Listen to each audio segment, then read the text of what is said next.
ദേവി, എനിക്ക് കുട്ടികളില്ല, ഉണ്ടാവാൻ പ്രാർത്ഥിക്കണം. തീർച്ചയായിട്ടും ഞാൻ പ്രാർത്ഥിക്കാം. കുട്ടികൾ ഉണ്ടാകണമെങ്കിൽ പ്രാർത്ഥനയല്ല മക്കളെ ചെയ്യേണ്ടത്.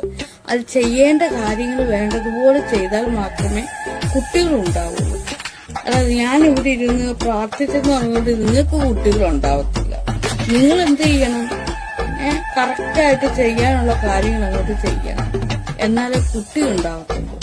അല്ലാതെ ഞാനിവിടെ 24 മണിക്കൂർ ഇരുന്ന് പൂജ ചെയ്താല് കുട്ടി ഉണ്ടാവില്ല, പ്രാർത്ഥിച്ച കുട്ടി ഉണ്ടാവില്ല. കേട്ടോ മക്കളെ? ഞാൻ എന്ത് പറഞ്ഞാലും ഇരുന്ന് ചിരിക്കാനായിട്ട് കുറെ എണ്ണുണ്ട്. പണിയെടുക്കണം, ഏതോനാ പറഞ്ഞു പണിയെടുക്കണം. ഇവിടെ പണിയെടുക്കുമല്ലടാ തെണ്ടി ചെയ്യുന്നത്. പണിയൊക്കെ എന്തോ നീ എന്ത് പണിയുടെ കാര്യം? ഇവിടെ പണിന്ന് വെച്ചപ്പോ ഒരുപാട് തരം പണികളുണ്ട്. പണിയെടുക്കുമല്ല കുഞ്ഞെ, ശാരീരികമായി ലൈംഗികപരമായിട്ട് ബന്ധപ്പെടണം. മനസ്സിലായോ? അല്ലാതെ ഇപ്പൊ പണിയെടുക്കാന്ന് വെച്ചാല് അല്ല മേശിരിപ്പണിയാണോ നീ ഉദ്ദേശിച്ചത്? അല്ല വല്ല കട്ടയും മണ്ണും തുറക്കുന്ന പണിയാണോ? ആ പണി എഴുതാലൊന്നും കുട്ടികളുണ്ടാവത്തില്ല.